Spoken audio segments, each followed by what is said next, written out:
परमात्मा कहते निरंजन धन तेरा दरबार, निरंजन धन तेरा दरबार, जहां पर तनिक न न्याय विचार। भाई वैश्या उड़े मुल मुल खासा, गल मोतियों के आरे। वैश्या उड़े मुल मुल खासा, गल मोतियों के आरे। पतिव्रता को मिले न खादी व सूखा निरस आहार, निरंजन धन तेरा दरबार, निरंजन धन तेरा दरबार, जहां पर तनिक न न्याय विचार। भाई पाखंडी की पूजा जग में, संत को कहें लबाड़े। पाखंडी की पूजा जग में, संत को कहें लबाड़े। अज्ञानी को परम विवेकी, ज्ञानी को मूढ़ गंवार, निरंजन धन तेरा दरबार, निरंजन धन तेरा दरबार, जहां पर तनिक न न्याय विचार। कह कबीर सुनो भाई साधो, यहाँ सब उल्टा व्यवहार। कहें कबीर सुनो भाई साधो, यहाँ सब उल्टा व्यवहार।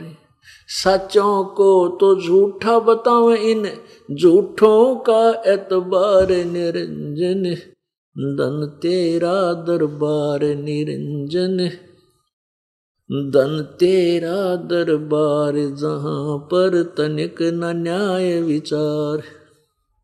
कह कबीर सुनो भाई साधो, सब उल्टा व्यवहार। कहें कबीर सुनो भाई साधो, सब उल्टा व्यवहार। सचों को तो ये झूठा बतावें, इन झूठों का एतबार, निरंजन धन तेरा दरबार, निरंजन धन तेरा दरबार, जहां पर तनिक न न्याय विचार। पुण्यात्मा, इस सारे प्रसंग का जो ये दास अब प्रारंभ करने जा रहा है, यह भूमिका बनाई है कि हम कौन हैं, हम कहाँ से आए हैं, हम इस काल के इसे गंदे लोक में ऐसे भयंकर स्थान पर कैसे फंस गए। ये सृष्टि रचना आपको सुनाना चाहता है ये दास। उसके लिए भूमिका बनाई है कि इस काल ने पूर्ण रूप से अज्ञान भर रखा है। किसी को भी आध्यात्मिक ज्ञान की छींट नहीं लगने दी। अब सबको भ्रमित कर रखा है। अब ब्रह्मा विष्णु महेश आपस में लड़ते हैं। श्री शिव पुराण में लिखा है, ब्रह्मा भ्रमित हो जाता है कि मैंने सृष्टि रची है, ये काल क्या करता है। जो भी साधक वेदों आदि को पढ़ता है तो वो सोचता है अब भगवान ढूंढना है। भगवान ढूंढने का तो सीधा सा मंत्र लिखा है 40 यजुर्वेद अध्याय नंबर 40 के मंत्र नंबर 15 में। उसमें स्पष्ट लिखा है कि वायु अनिलम अमृतम भस्मांतम शरीरम ओम कर्तु समर किलवे समर और कर्तुम समर। ओम नाम का जाप काम करते करते कर, विशेष कसक के साथ कर, मनुष्य जीवन का प्रथम कर्तव्य जान कर ओम नाम का जाप कर। बस इतनी सी बात है। पूरी रामायण यानी पूरे वेदों का ज्ञान देकर एक निष्कर्ष निकाल दिया, मेरी भक्ति जो करनी है मैं, क्योंकि 70वें अध्याय के 40वें श्लोक में 2 भगवानों का वर्णन है। एक तो पूर्ण परमात्मा पूर्ण ब्रह्म, वो तो ऊपर प्रोक्ष है, गुप्त है। और वेद ज्ञानदाता कहता मेरा ओम नाम है, मैं ब्रह्म हूँ, जो मेरी भक्ति करता मुझे प्राप्त होता, उसकी भक्ति करता उसको प्राप्त होता। ऐसे ही गीता जी अध्याय नंबर 8 के श्लोक नंबर 1 से लेकर और 10 तक 2 भगवानों का वर्णन है कि गीता ज्ञानदाता अपने विषय में कह रहा है कि मेरा 5वें श्लोक में और 7वें में कहा है कि अर्जुन तो मेरा भजन कर मुझे प्राप्त होगा। और युद्ध भी कर और मेरा सिमरण कर। फिर 8वें के ही 8, 9, 10 3 श्लोकों में अन्य परमेश्वर की भक्ति के लिए कहा है। उसकी भक्ति करने से उसको प्राप्त होता है। उस परमेश्वर की भक्ति के लिए, अपनी भक्ति अपनी साधना के लिए तो बताया है 8वें अध्याय के 13वें श्लोक में। गीता ज्ञानदाता ब्रह्म ने श्री कृष्ण में प्रवेश करके बोल रहा है कि मेरा तो केवल एक ओम नाम है। ओम इति एक अक्षरम ब्रह्म व्यवहारन माम अनुसमरण यह प्रयाति तदन देहम सयाति परमाम गतिम। गीता ज्ञानदाता कहता मेरा तो एक ओम नाम है, जो अंतिम श्वास तक मेरा ये सिमरण करता हुआ शरीर छोड़ जाता है। जैसे वेद के यजुर्वेद अध्याय नंबर 40 के मंत्र नंबर 15 में कहा है, वही इसी में गीता जी अध्याय नंबर 8 के श्लोक नंबर 13 में कहा जा रहा है कि अंत में मैं जो शरीर छोड़कर जागा इस मेरे इस ओम नाम के जाप का करता हूँ, तो वो मेरे वाली परम गति को प्राप्त करता है। अपनी परम गति को, अपनी साधना किसी उपलब्धि को गीता जी अध्याय नंबर 7 के श्लोक नंबर 18 में अनुत्तम कहा है। इसलिए 18वें अध्याय के 62वें श्लोक में कहा कि अर्जुन तू सर्व भाव से उस परमात्मा की शरण में जा, जिसकी कृपा से तू परम शांति और शाश्वत स्थान को प्राप्त होगा, यानी तेरा फिर जन्म मृत्यु कभी नहीं होगा। गीता जी अध्याय नंबर 15 के श्लोक नंबर 4 में भी यही प्रमाण है। उस परमात्मा के विषय में गीता ज्ञानदाता अध्याय नंबर 4 के श्लोक 34 में कहता है कि उस परमेश्वर के यथार्थ ज्ञान, यथार्थ महिमा को समझने के लिए, जिसके विषय में गीता जी अध्याय नंबर 4 के श्लोक 32 में कहा है, उसके लिए तत्वदर्शी संतों की खोज कर उनको दंडवत प्रणाम करने से कपट छोड़कर उनको प्रसन्न करेगा, जब वो तुम्हें तत्व ज्ञान का उपदेश करेंगे। तो उस परमात्मा के विषय में तो तत्वदर्शी संत बताएगा। तत्वदर्शी संत की पहचान अध्याय नंबर 15 के गीता जी में मंत्र नंबर 1 में बताई है कि उल्टे लटके हुए संसार रूपी वृक्ष को जो पूरे सर्वांग सहित बता देगा, ऊपर को जड़ कौन भगवान है, तना कौन है, डार कौन है और ये तीनों शाखा कौन है। परमेश्वर कबीर जी स्वयं ही तत्वदर्शी संत की भूमिका कर गए थे जब बनारस में जुलाहे के रूप में आए थे। परमेश्वर ने बताया था अक्षर पुरुष एक पेड़ है, निरंजन वा की डार और तीनों देवा शाखा हैं, ये पात रूप संसार। उल्टे लटके संसार रूपी वृक्ष की गीता जी अध्याय नंबर 15 के श्लोक नंबर 1 में कहा कि इस उल्टे लटके संसार रूपी वृक्ष को जो सर्वांग सहित यानी जड़ समेत बता देगा, ये देखिएगा, वो वेदवित है, वो तत्वदर्शी संत है। ये देखिएगा, वो कबीर परमात्मा ने ही आकर बताया था ये एक पेड़ है, संसार रूपी उल्टा लटका हुआ वृक्ष है। परमेश्वर ने आकर बताया था कबीर जी ने कि कबीर अक्षर पुरुष एक पेड़ है, जैसे जमीन से बाहर दिखाई देता है, ये एक पेड़ है, वृक्ष है। जब प्रकट दिखाई देता है कहते अक्षर पुरुष एक पेड़ है, ये अक्षर पुरुष, ये तना समझो ये परब्रह्म है, और ये क्षर पुरुष है मोटी डार, और तीनों देवा शाखा हैं, ये पात रूप संसार। अक्षर पुरुष एक पेड़ है, निरंजन वा की डार, तीनों देवा शाखा हैं, ये पात रूप संसार। और जड़ कौन है? वो स्वयं थे इस वाणी के बोलने वाले कबीर भगवान। ये जड़ कौन है यानी मुख्य परमात्मा कौन है, जहाँ से सबको उसकी परवरिश होती है, वो कबीर भगवान है। इस पूर्ण ब्रह्म है, परम अक्षर ब्रह्म है, यहाँ से खुराक चलती है, आहार चलती है, तना में तना से, डार में डार से, तीनों शाखाओं में।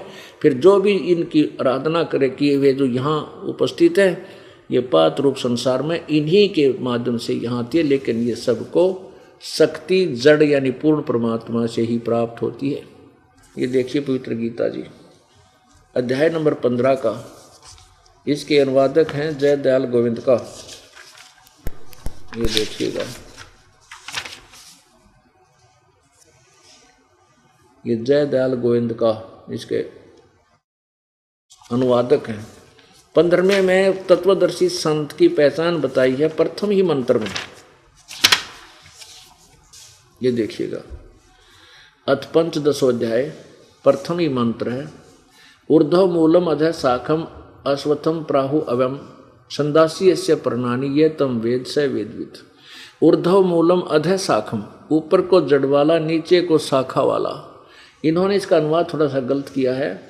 ऊर्ध्व मूलो माने आदि पुरुष परमेश्वर मूल वाले, इसको हम कुछ ठीक मान लेंगे, क्योंकि ऊर्ध्व मूलम का अर्थ ऊपर को जड़ रूपी आदि पुरुष परमेश्वर वाले ये होना चाहिए। अधः शाखम ब्रह्मा रूप मुख्य शाखा वाले नहीं, ये अनुवाद अधः माने नीचे होता, इन्हीं का अनुवाद देखिएगा। ये 2 नंबर मंत्र में, ये 2 नंबर में इन्होंने यहाँ अधः माने नीचे, अधः माने नीचे सीधा, और ऊर्ध्व माने ऊपर, ऊर्ध्व माने ऊपर, अधः माने नीचे, अधः माने नीचे, इस अधः। तो यहाँ हम अधः हम भी खुद कर लेंगे अनुवाद अब इसका। अधः माने नीचे को, शाखम शाखा वाला, आदि ऊर्ध्व मूलम ऊपर को, आदि पुरुष परमेश्वर रूप मूल वाले, अधः नीचे तीनों गुण रूपी शाखा वाले, अधः शाखम नीचे को शाखा वाला। इस संसार रूपी वृक्ष को पीपल अविनाशी वृक्ष को अविनाशी कहते हैं।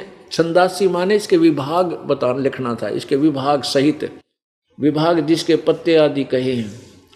और उस संसार रूप वृक्ष को जो संत जो पुरुष मूल सहित जानता है, जड़ से लेकर पत्तों तक जानता है, तत्व से जानता है, स वेदवित, वह वेद के तात्पर्य को जानने वाला, अर्थात वो तत्वदर्शी संत है। हिंदी पर इसकी संस्कृत पढ़िए। ऊर्ध्व मूलम अधः शाखम अश्वत्थम प्राहु अव्यम छंदासी यस्य प्रणानी ये तम वेद स वेदवित।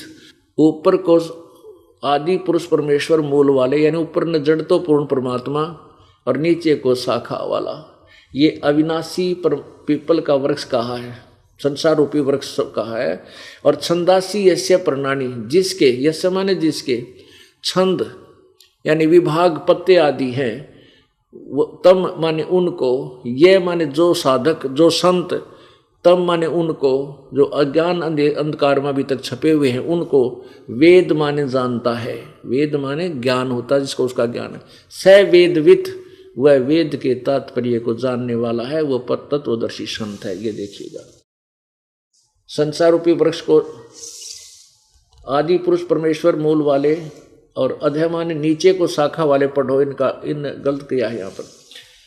संसार रूपी पीपल के वृक्ष को अविनाशी कहते हैं। वेद छंदासी माने जिसके पत्ते आदि, जिसके टुकड़े हैं, और उनको विभागों सहित, विभाग हैं उस संसार रूपी वृक्ष को जो संत मूल सहित जड़ से लेकर टहनियों पत्तों तक जानता है। ये माने जो मूल सहित जानता है, वेद माने जानता, तत्व से जानता है। स वेदवित, वह वेद के तात्पर्य जानने वाला है, वो तत्वदर्शी संत है। तो तत्वदर्शी संत कौन था? कबीर परमात्मा ही थे, वह स्वयं आकर उन्होंने बताया। तो यहाँ गीता ज्ञान दाता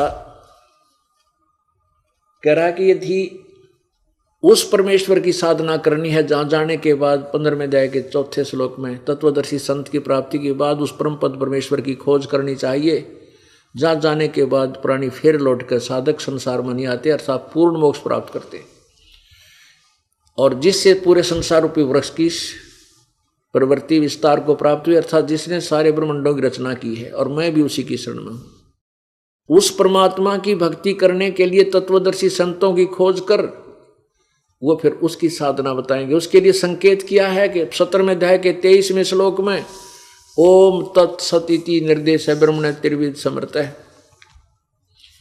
ओम तत्सत, ब्रह्मण माने पूर्ण परमात्मा की साधना का, तो केवल ये 3 अक्षर का मंत्र है, ओम तत्सत। ये देखिएगा, ये पवित्र गीता जी अध्याय नंबर 17 का श्लोक नंबर 23।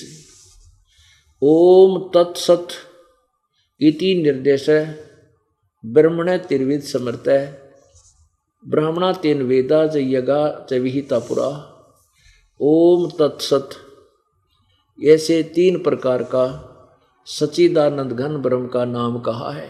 इसका वास्तविक अर्थ ये है कि ओम तत्सत इति निर्देश है ब्रह्मण त्रिविध समर्थ है। ब्रह्मण माने पूर्ण परमात्मा, परम अक्षर ब्रह्म, बड़े भगवान, जो बड़ा भगवान कहलाते हैं, उसकी प्राप्ति का, उसकी साधना का ओम तत्सत, इस एक मंत्र, इस मंत्र ओम तत्सत इति यानी यही एक ओम तत्सत, ये 3 नाम का के मंत्र का श्रवण करने का निर्देश माने आदेश है, नथिंग एल्स, निर्देश माने नथिंग एल्स, बस यही करना है। ब्रह्मण माने सच्चिदानंद घन ब्रह्म का। यानी अपने विषय में तो वो कह रहा 8वें अध्याय के 13वें श्लोक में, मेरा तो एक ओम नाम है, और इसके आखिरी सांस तक शरीर छोड़ने तक जो समन करता हुआ प्राण त्याग जाता है तो मेरे वाली गति को प्राप्त होता है। अब देखिएगा, पुण्यात्मा इस पवित्र सदग्रंथों को आपको ऐसा रटा दूंगा जैसे पहली का कैदा होया कर आपको इसे लगेंगे, क्योंकि ये तो ज्ञान है। जैसे हमने रामायण घोट रखी है, रामायण की कथा हमारे याद से बालक बालक के याद है। महाभारत सिंपल लैंग्वेज में बता रखी, रागनी गागा के रागनी गानियाँ ने सांगियाँ ने भजनियाँ ने कति याद करा रखी है।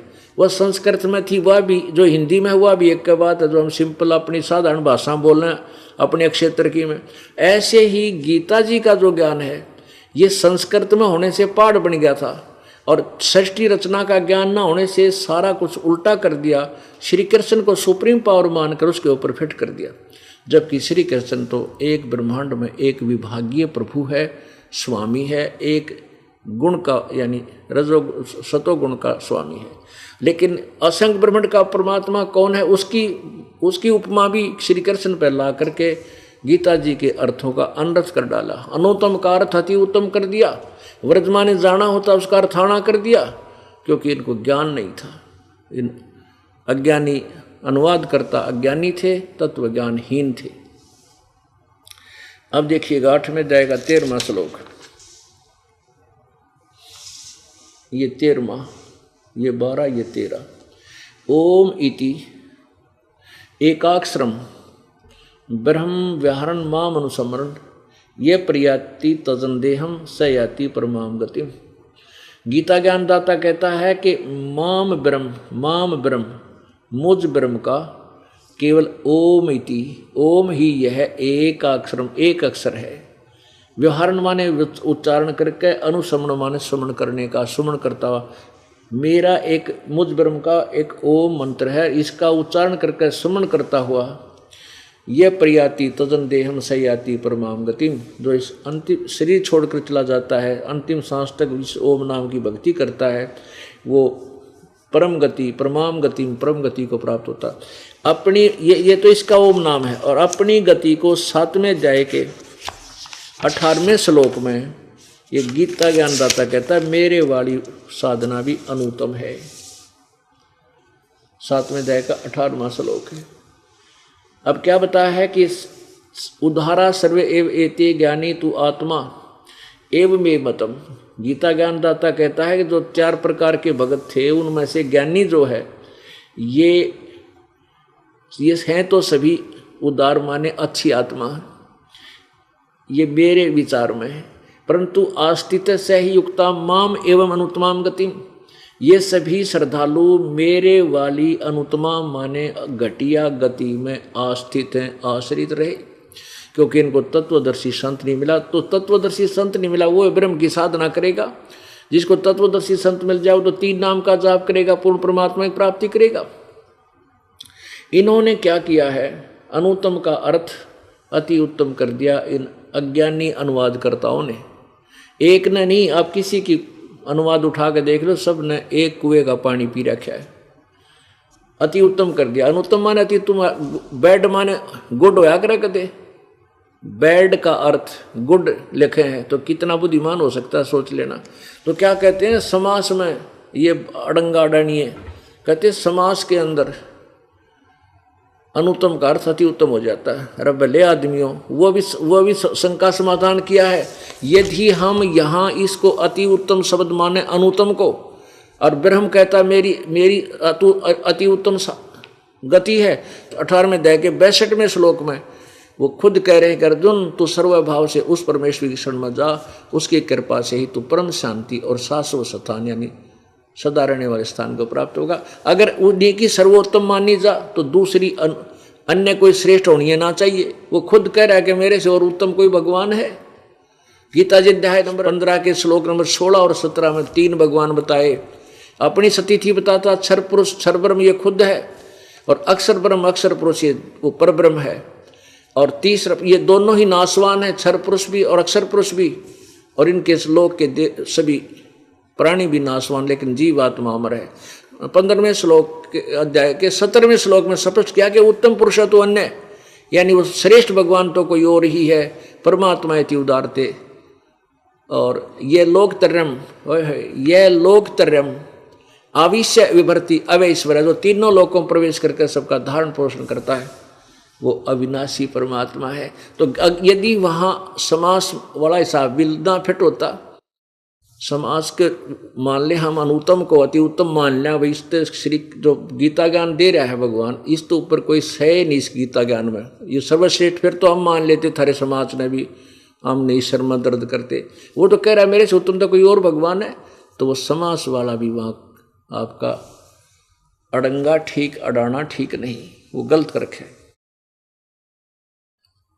अपने आत्मा आपने उल्टा लटका संसार रूपी वृक्ष देखा, अब जड़ से खुराक चलती है पौधे को, पेड़ को, तना में आती है, तना से डार में, डार से शाखाओं में, फिर पत्तों में आती है। ऐसे ही गीता जी अध्याय नंबर 15 के श्लोक नंबर 16 और 17 में 3 भगवान बताए, ये देखिएगा। गीता अध्याय नंबर 15 का, और इसमें स्पष्ट हो जाता है कि वो पूर्ण परमात्मा ही से ही सबका पालन होता है। ये देखिएगा गीता जी, ये वही पवित्र गीता जी अध्याय नंबर 15 और श्लोक ये 16। द्वौ इमौ पुरुषौ लोके क्षर च अक्षर एवं च क्षर सर्वाणि भूतानि कुटस्थ अक्षर उच्यते। द्वौ माने दो, इमौ माने इस काल के, इस मिट पृथ्वी वाले लोक में, ये परब्रह्म, ये क्षर पुरुष ये ब्रह्म है, अक्षर पुरुष ये परब्रह्म है। इस क्षर और अक्षर पुरुष माने प्रभु, इनके लोक में, इस क्षर पुरुष और अक्षर पुरुष के लोक में सभी प्राणियों, इनके भी सभी प्राणियों के शरीर तो नाशवान है, क्षर है, और जीवात्मा अविनाशी है। देखिए अनुवादिनी का किया हुआ।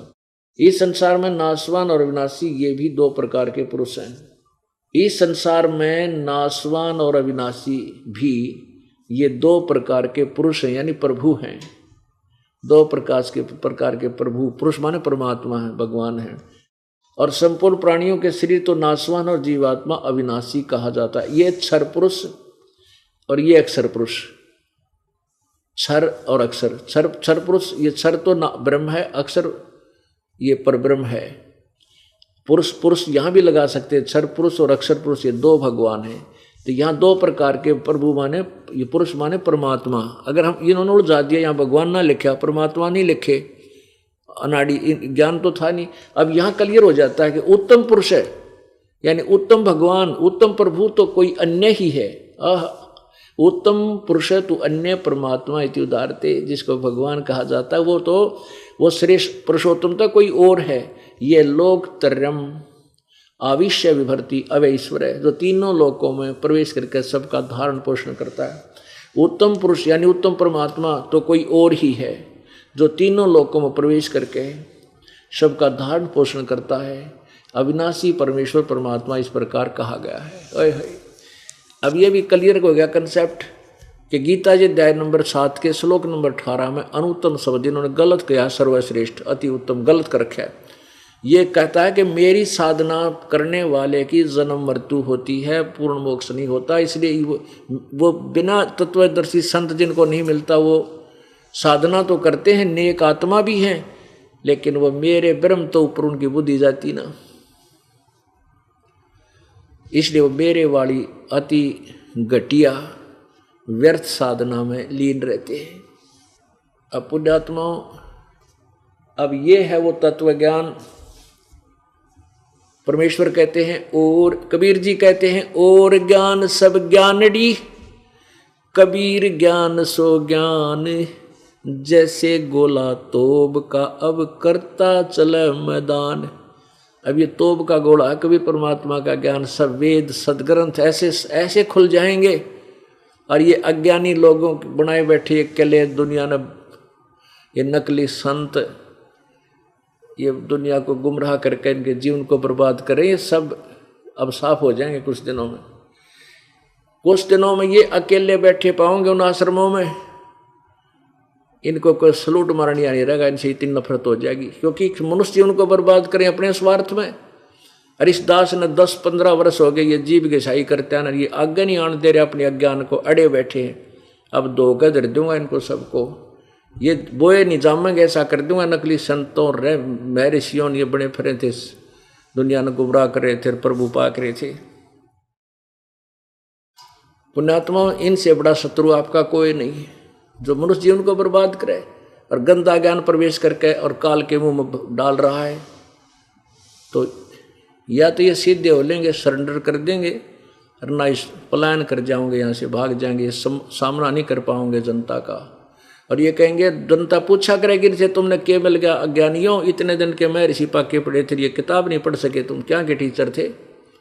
सारा दिन राग द्वेष ईर्षा और माया जोड़न के चक्कर में, बड़े बड़े आश्रम बनाने के चक्कर में, कार कोठिया में घूमने के चक्कर में, और हमें भी बर्बाद करके आप भी नष्ट हो गए तुम। जो इनमें से बुद्धिमान होंगे ये संत तुरंत पकड़ आ जाएंगे और शरण ग्रहण कर लेंगे, सरेंडर कर देंगे, परमात्मा पा लेंगे। यहाँ कोई बड़ा छोटा नहीं है। दास अभिमान नहीं करता कि मैंने ये ज्ञान दे दिया, नहीं, ये दास का ज्ञान नहीं, परमात्मा का ज्ञान है। दास तो पढ़कर सुना रहा है कि ये लिखा था अपने पुस्तकों में, जो ये हमारे गुरु हमारे टीचर नहीं समझा सके, ये ज्ञानी थे। ये हमारा बैठा के विद्यार्थियों का यानी श्रोताओं का सबको भूत बनवा दिया, फिर उनके श्राद्ध निकलवाओ, फिर इनके पितर बन गए, अब इनके पिंड भरवाओ, अब वो खाड़े में पाँव और दबा दिया।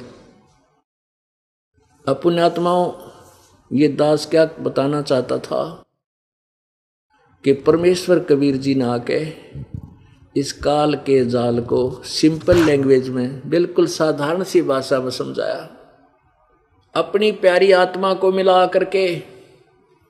अब देखो, अब ये बिचली पीढ़ी होगी, बिचली पीढ़ी है मानव समाज की, कलयुग की, और सभी बहन बेटी भाई बुजुर्ग सब अक्षर ज्ञान युक्त हो गए, शिक्षित हैं, और सदग्रंथ अपने पास है। आज से 600 वर्ष पहले कबीर परमेश्वर इन्हीं सदग्रंथों का ज्ञान बताया करते थे। वो क्या बताया करते थे? वो अब जैसे परमात्मा कबीर जी ने कहा था कि वेद मेरा भेद है, वेद मेरा भेद है, मैं वेदन में नाही, और जौन वेद से मैं मिलूं ये वेद जानते नाही। वेद मेरा भेद है, ये सभी वेद जितने भी ये ज्ञान हैं, ये चारों वेद कहते मेरा भेद है, मेरे विषय में जानकारी दे रहे हैं। लेकिन जौन वेद से, जिस वेद से मैं मिलूं वो ये वेद जानते ना, क्योंकि पवित्र गीता जी अध्याय नंबर 4 के श्लोक नंबर 34 में कह दिया गीता ज्ञान दाता ने कि मैंने जो ज्ञान बताना था मैं बता रहा हूं, और लेकिन उस परमात्मा के विषय में जानना तो उन तत्वदर्शी संतों की खोज कर ले। इससे सिद्ध है कि गीता जी का ज्ञान कंप्लीट नहीं है। अब ओम तत्सत ये सांकेतिक मंत्र है, ओम तत्सत जाप करने का नहीं है। ओम मंत्र ब्रह्म का है, तत् मंत्र परब्रह्म का है, और सत मंत्र ये पूर्ण ब्रह्म का, परम अक्षर ब्रह्म का है। तत् और सत ये गुप्त है। ओम तत्सत ये जाप नहीं है। इसकी 3 विधि से सिमरण होता है इसका, ये 3 मंत्र का जाप बनेगा। और पहला मंत्र ओम और सत तत् ये सांकेतिक दास बताएगा, ये दोनों मिलकर सतनाम बनेगा। और फिर सारनाम आपको दिया जाएगा, सत जो सत है वो और जोड़ा जाएगा। फिर ये सत जो एक अक्षर है ये पार करेगा, आपको सतलोक ले जाएगा। और ओम तत्सत ये एक छुड़ावेगा, एक मिलावेगा। तो ये तीनों मंत्र का जाप से आप मोक्ष होगे, वो गीता ज्ञान दाता नहीं जानता। इसलिए इसी प्रकार यजुर्वेद अध्याय नंबर 40 के श्लोक नंबर 10 और 13 में यही कहा है कि कोई तो परमात्मा को उत्पन्न होने वाला यानी जन्म लेकर आने वाला कहता है, कोई कहता है निराकार है, जन्म लेता ही नहीं, वो तो आकार में नहीं आता। कहते इस ज्ञान को भी तत्वदर्शी संतों से पूछो, वो बतावेंगे। तो पुण्यात्माओं, इससे सिद्ध है कि वेद ज्ञान और गीता ज्ञान इनकम्प्लीट है, लेकिन गलत नहीं कह सकते, इनको रॉन्ग नहीं है। जैसे 10वीं तक का सिलेबस 10वीं तक का ही होता है, लेकिन वो BA का नहीं है, यानी कंप्लीट पढ़ाई का नहीं है वो। इसी प्रकार परमात्मा ने ये पहले ज्ञान कहा था, वेद मेरा भेद है, मैं वेदों में नाही, मैं इन वेदों में नहीं, अर्थात मैं मिलो वेदन से नाही, मेरी प्राप्ति वेदों में वर्णित विधि से नहीं हो सकती। और जिस वेद से मैं मिलो, ये वेद जानते ना, जिस ज्ञान से मेरी परमात्मा की महिमा की वाणी कबीर वाणी है। इस कबीर वाणी में परमेश्वर ने आकर स्वयं ही निर्णायक ज्ञान दिया है, कंप्लीट नॉलेज दे रखा। कहते वो इन चारों वेदों में है नहीं, वो वेद जानते ना। अब देखो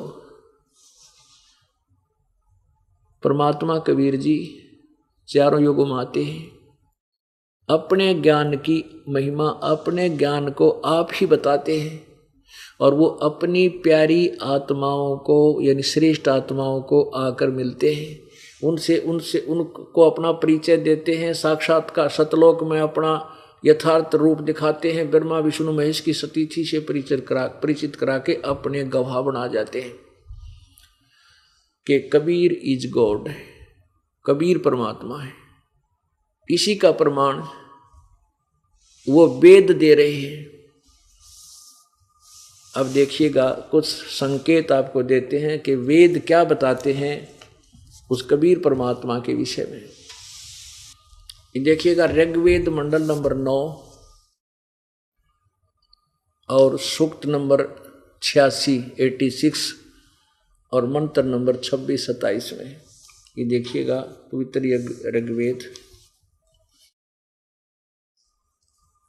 ऋग्वेद मंडल नंबर 9-10। यहाँ देखिएगा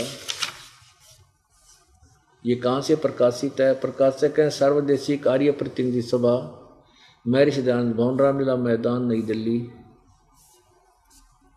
यहाँ देखिएगा अध्याय नंबर 9 और सूक्त नंबर 86 और इसके मंत्र नंबर 27 में। कितना निर्णायक ज्ञान दिया है भगवान। ऋग्वेद मंडल नंबर 9 सूक्त 86 मंत्र 26 में, यज्ञ करने वाले यजमान के लिए परमात्मा सब रास्तों को सुगम करता हुआ उनके विघ्नों को यानी आपत्तियों को मर्दन करता हुआ नष्ट करता है, और उनको पवित्र करता हुआ और अपने रूप को सरल करता हुआ। अपना जो वास्तविक रूप है परमात्मा का वो बहुत तेजों में है, उसको हल्का कर लेता है मनुष्य। अच्छा, वह कांति में परमात्मा कबीर। ये देखो यहाँ कबीरतो, हम इसको कबीरतो कहते हैं, कबीर। इन्होंने इसको कवि लिख दिया, हम इसको कबीर बोलते हैं, कबीर है। यहाँ लिख दे हुआ परमात्मा कबीर है, बस साढ़ा सर्वज्ञ की जगह कबीर लिख दे। अब जैसे ये यजुर्वेद है, अब ये क्या करते हैं व्याकरण के चक्कर में अपना ये सारा ज्ञान बना देते हैं। अब देखो ये यजुर्वेद है, ये पवित्र यजुर्वेद है, ऊपर रह लगा है, इसके यहाँ 2 अपसर्ग लगा जा या ऐसे रह लगा कर नीचे हलंत लगा जा, यजुर्वेद अलग अलग करके भी हम पढ़ सकते हैं। यदि 2 अपसर्ग लगा दें तो भी ये पुस्तक यजुर्वेद ही बोली जाएगी जब जहाँ इस यजुर्वेद का ज्ञान होगा। तो ऐसे ही ये कबीर देव है, यहाँ इन्होंने लिख दिया कि वह अपने यजमान माने अपने पुजारियों का, अपने भक्तों का, के सब रास्तों को सुगम करता हुआ और उनके विघ्नों को नष्ट करता हुआ मर्दन करता है और वह पवित्र करता हुआ है। फिर देखिए ये कबीर तो ऋग्वेद मंडल नंबर 9 सूक्त 86 का मंत्र 26 है। यज्ञ करने वाले यानी साधना करने वाले के लिए परमात्मा सब रास्तों को सुगम करता हुआ उनके विघ्नों को, उनके दुख संकटों को मर्दन करता है, नाश कर देता है, और उनको पवित्र करता हुआ और अपने रूप को सरल करता हुआ। तेज पुंज तंदे धर कैसवी धम को भेंटी, हल्का तेज पुंज का शरीर बनाकर आता है। वह कांतिमान परमात्मा कबीर है। वो कबीर, यहाँ कबीर लिख दे हम सर्वज्ञ, कवि कोई सर्वज्ञ वास्ते ही कवि, कवि कभी सर्वज्ञ नहीं हो सकता। यहाँ कबीर का अर्थ हम कबीर ही लिख दें। कबीर विद्युत के समान, यानी अति शीघ्रता, जैसे बिजली चमक्या करे 1 सेकंड में यहाँ लेती है, समान क्रीड़ा करता हुआ वर्णीयम पुरुषों को, वर्णीय माने श्रेष्ठ पुरुषों को, अच्छी आत्माओं को प्राप्त होता है, उनको आकर मिलता है। आगे देखो अब 27 में, प्रेम की वे सैकड़ों धाराएं जो नाना रूप में सथित हो लाभ कर रही हैं, परमात्मा, ये परमात्मा को प्राप्त होती हैं। प्रकाश पुंज परमात्मा को, प्रकाश पुंज परमात्मा को बुद्धियाँ विषय करती हैं, जो परमात्मा ध्यूलोक के, जो परमात्मा ध्यूलोक यानी ऊपर तेजो में लोक के तीसरे पृष्ठ पर विराजमान है, एक देशीय है, एक स्थान पर रहता है और प्रकाश स्वरूप है, उसको बुद्धियाँ प्रकाशित करती हैं। अब जैसे ये अनाड़ी महर्षि दयानंद कह का बेरा नहीं था, महर्षि की पदवी पाया, कहते भगवान सर्वव्यापक है, एक देशीय नहीं है, किसी वेद में नहीं लिखा है कि भगवान एक देशीय है। अरे ये 100 जगह बता रखा है वेदों में, 36 जगह। अब इससे सिद्ध है कि वो परमात्मा अपने श्रेष्ठ भक्तों को आकर मिलता है और अपने ज्ञान का प्रचार करता है। अब देखिएगा 82 में सूक्त नंबर, ऋग्वेद मंडल नंबर 9, ऋग्वेद मंडल नंबर 9 सूक्त 82 82 में मंत्र नंबर 1 यहाँ से प्रारंभ होता है। सोम सर्व उत्पादक प्रभु, सोम माने अमर परमात्मा होना चाहिए, प्रकाश रूप स्वरूप, सद्गुणों की वृष्टि करने वाला, पापों के हरण करने वाला। देख वो मोटे दिमाग का दानंद ने कहा बोला पाप अक्षमानी होते, 100 जगह लिख रखा है वेदों, पापों का नाश करने वाला, हरण करने वाला, वह राजेव, राजा के समान, राजेव राजा की तरह, लाइक ए किंग यानी मनुष्यों में श्रेष्ठ होता है वो, राजा के समान। ये देखो पृष्ठ 269 पर, ये 270 पे, राजा के समान दर्शनीय है, दर्शनीय है। वह पृथ्वी आदि लोकोंतरों के चारों ओर शब्दमान हो रहा है। वह वर्णीय पुरुषों को, श्रेष्ठ भक्तों को, वर्णीय श्रेष्ठ भक्तों को, पुरुषों को यानी दृढ़ भक्त हैं, जो दृढ़ भक्त हैं, जो दृढ़ भक्त हैं उसको पवित्र करता हुआ प्राप्त होता है, उनको मिलता है करके, उनको पवित्र करता हुआ, उनको, क्योंकि परमात्मा ही हमें साफ करेगा। जिस प्रकार विद्युत स्नेह वाले स्थानों पर आदि आदि, ये हमने अपना ये असली उद्देश्य देख रहा हूँ, परमात्मा श्रेष्ठ भक्तों को आकर मिलता है यहाँ पर। अब वो पहला पड़ा, अब दूसरा, हे परमात्मा उपदेश करने की इच्छा से आप, यानी तत्व ज्ञान देने के लिए आप महापुरुषों को प्राप्त होते हो, यहाँ आके उन पुण्यात्माओं को मिलते हो, यानी सच्चा ज्ञान देने के लिए। और आप अत्यंत गतिशील पदार्थ के समान, यानी अतीत कहते पहुँचूंगा क्षण एक में, एक क्षण में पहुँच लूँगा, धन भगत जन अपने के काज के समान हमारे आध्यात्मिक यज्ञ को प्राप्त होते हो। ओहो, यानी और वह कबीर, ये देखो यहाँ भी इन्होंने डंगा फेर कर दिया, ये कबीर, ये ऊपर लग गया कबीर वेदस्य।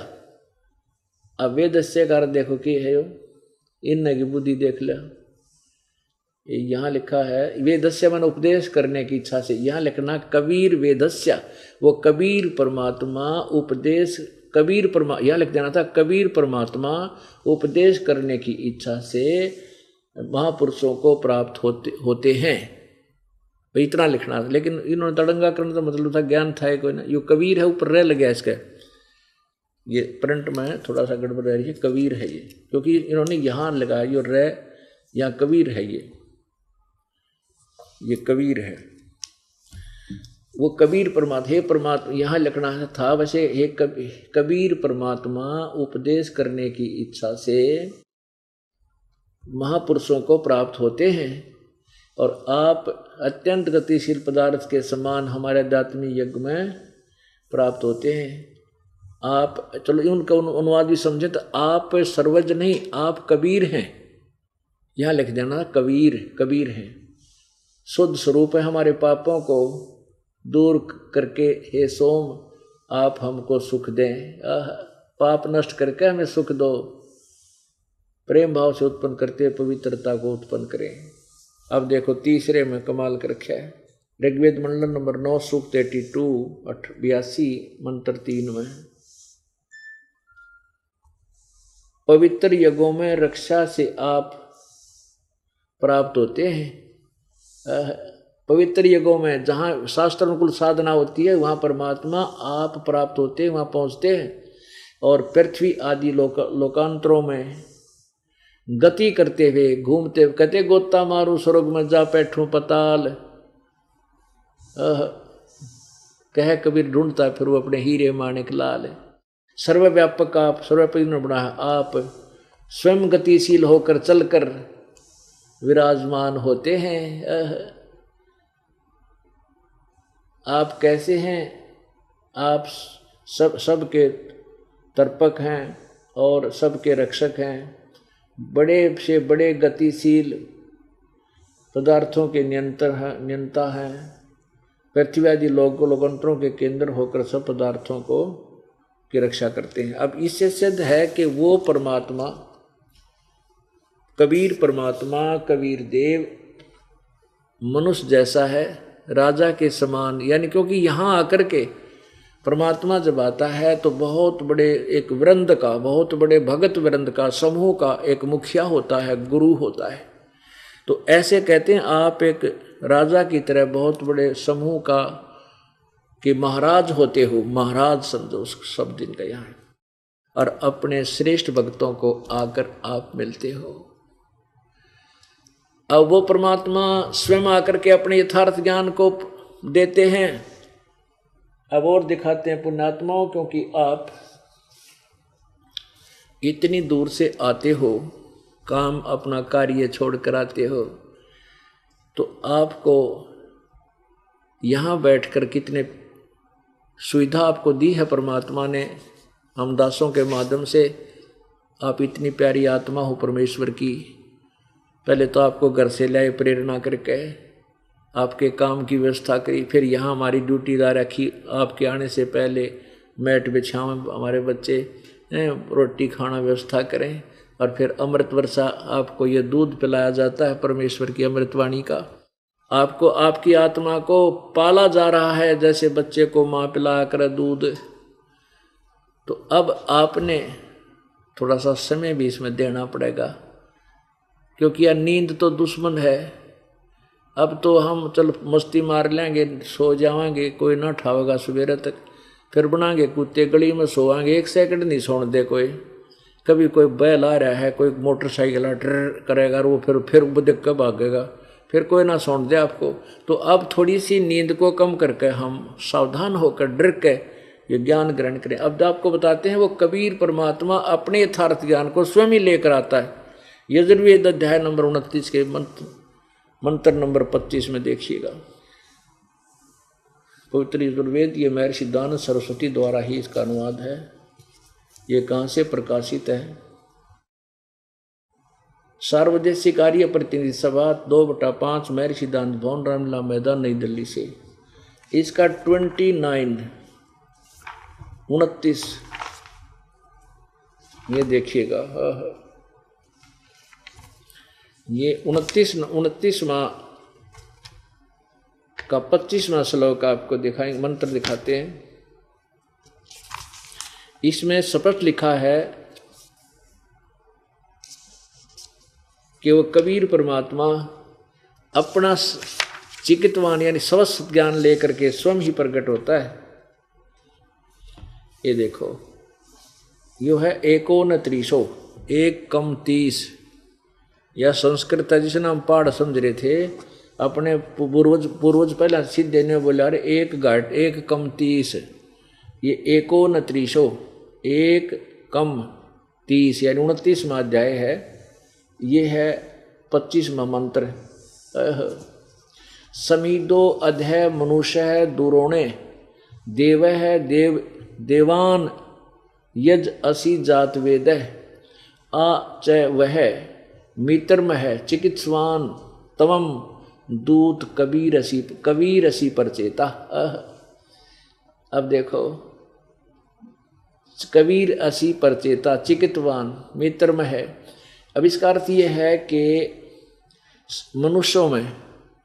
मनुष्यों के इस शरीर रूपी घर में जो है ये समीधा माने वर्तमान में जो उस समय जैसे जब परमात्मा आते हैं उस समय इन मनुष्यों को एक अज्ञान रूपी शिक्षा दी गई होती है उन अज्ञानी दूतों को द्वारा। तो वो जो वास्तविक पूजा है उससे अपरिचित होते हैं।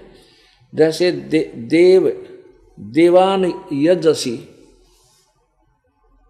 जात वेद है, वो परमात्मा तत्वदर्शी संत की भूमिका बना करके जो वास्तविक परमात्मा की देवताओं के देव की जो पूजा पूर्ण परमात्मा की पूजा है उसको नहीं बताते। तो वो परमेश्वर स्वयं ही कबीर चिकित्वान तवम दूत कबीर असी परचेता। परचेता माने बोध कराने वाला, वो कबीर परमात्मा है जो अपने सच्चे ज्ञान का संदेश वाहक दूत बनकर आता है। ये देखो आज चाहे वह मित्र में है, वो हमारा असली मित्र है, महामित्र है, खास साथी है। और वो चिकित्वान वह माने लेकर आना, चिकित्वान माने स्वस्थ ज्ञान को, दूत एक संदेश वाहक बनकर, कबीर असी परचेता तवम ये तो माने वह कबीर पर ही कबीर असी कबीर है, परचेता माने बोध कराने वाला, वो कबीर परमात्मा। हम कबीर कहते हैं, कबीर लिख रहा क्या शुद्ध हिंदी में, तो वो कबीर परमात्मा है। और ये ऋग्वेद मंडल नंबर 9 के सूक्त नंबर 82, 86 और भी सैकड़ों स्थानों पर यह प्रमाण लिखा है कि वो परमात्मा स्वयं ही आता है और अपने ज्ञान को आकर के स्वयं ही बताता है। वो क्या बताता है, अब ये 5 मिनट की उसका परमात्मा ने जो अपना वेद सिंपल लैंग्वेज में कबीर वाणी में अपनी सच्चिदानंद घन की वाणी में लिखा है वो बताते हैं, जो वेदों और गीता से और पुराणों से मेल खाता है। और वो अपनी प्यारी आत्माओं को आकर मिलता है, श्रेष्ठ भक्तों को। किन किन को मिले, उन वरिष्ठ भक्तों को, दृढ़ भक्तों को। किस किस को मिले, आदरणीय धर्मदास साहिब जी को, आदरणीय महर्षि रामानंद साहिब को, आदरणीय दादू साहिब को, आदरणीय मुरुकदास साहिब को, आदरणीय गरीबदास साहिब को, आदरणीय नानक साहिब को। इन श्रेष्ठ भक्तों को परमात्मा स्वयं आकर मिले, वो कबीर देव। और धर्मदास जी को क्या बताया, उन सभी को क्या क्या बताया परमात्मा ने, सृष्टि रचना स्वयं आकर सुनाई। धर्मदास ये जग बोराना, कोई न जाने पद निर्वाणा। यही कारण मैं कथा पसारा, जग से कहिए एक राम नियारा। ये धर्मदास जी पहले ब्रह्मा विष्णु महेश की पूजा करते थे, विष्णु के पुजारी थे। और साथ में जैसे हम भी खिचड़ी ज्ञान कर रहे थे, श्री विष्णु जी के पक्के पुजारी, फिर ओम नमः शिवाय, ओम नमः शिवाय, फिर जय शेरा वाली, जय पार्वती माता की, जय गणेश देवा, ये साजले सारे कुछ ही कराया करते थे। लेकिन इष्ट हमारा विष्णु जी था। ऐसे ही धर्मदास जी विष्णु जी को इष्ट मानते थे। ऐसे ही नानक साहिब जी पहले ब्रजलाल पांडे से गीता पढ़ा करते थे और विष्णु को ही सुप्रीम पावर मान रहे थे।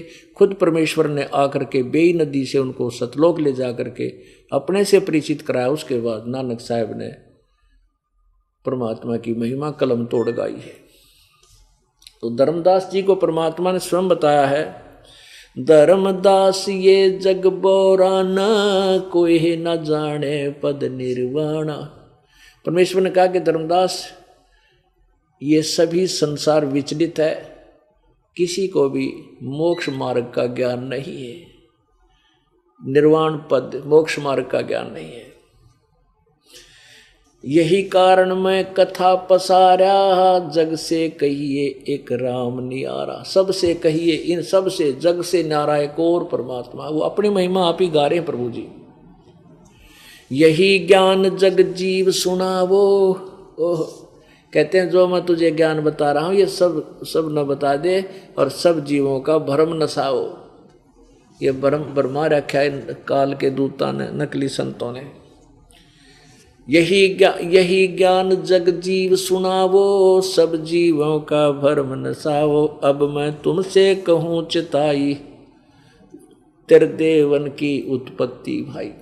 अब धर्मदास जी वो घिसा पिटा लोक वेद सुन रखा था, ब्रह्मा विष्णु महेश अजर बजमर है, इनके कोई माता पिता नहीं, सर्वेश्वर महेश्वर कालज मृत्युंजय, पता नहीं क्या संज्ञा दे रहा था। तेरा गजब हुई हो। अब परमात्मा कह रहे हैं अब मैं तुमसे कहूँ चिताई। तू कह रहा था ब्रह्मा विष्णु में इसके माता पिता कोई नहीं है, अब मैं तीनों देवताओं की कैसे जन्म हुआ इनकी उत्पत्ति बताता हूँ तेरे को, तेरे ब्रह्मा विष्णु महेश की, रजगुण ब्रह्मा सतगुण विष्णु तमगुण शिव जी की। कुछ संक्षेप कहूँ गौराई, सब संशय तुमरे मिट जाई। कहते कुछ संक्षिप्त सा बता दूंगा, इससे मैं तेरे सारे संशय खत्म कर दूंगा। बरम गए जग वेद पुराना, आदि राम का भेद न जाना। राम राम सब जगत बखाने, आदि राम कोई बिरला जाने। राम राम तो सब कहें, भगवान भगवान, वो आदि राम सबसे पहले वाला परमात्मा सदा वाला भगवान कौन है कोई नहीं जानता, कोई बिरला जाने। अब मैं तुझे जो कथा सुनाने जा रहा हूं इसको कहते हैं बुद्धिमान सुनेगा तो इस ज्ञान को सीने से लगाएगा, कमाल हो गया, कति कलम तोड़ रखी है ज्ञान के, सही बात बता दी। और मूर्ख सुनेगा तो उसका समझ में नहीं आने का, झूठ बोला बकवाद करे। तो कहते हैं जो मैं कथा सुनाने जा रहा हूँ या कड़वी कुनीन है, और बुद्धिमान तो कुनीन खा लिया करे, भाई रोग इससे तो कटेगा तो खानी पड़ेगी, कड़वी दवाई है। और मूर्ख थूक देता है, वो मृत्यु को प्राप्त हो जाता है।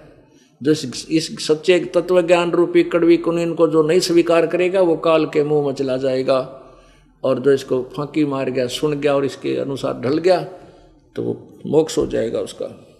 ज्ञानी सुने सो हृदय लगाई, मूर्ख सुने तो गम न पाई।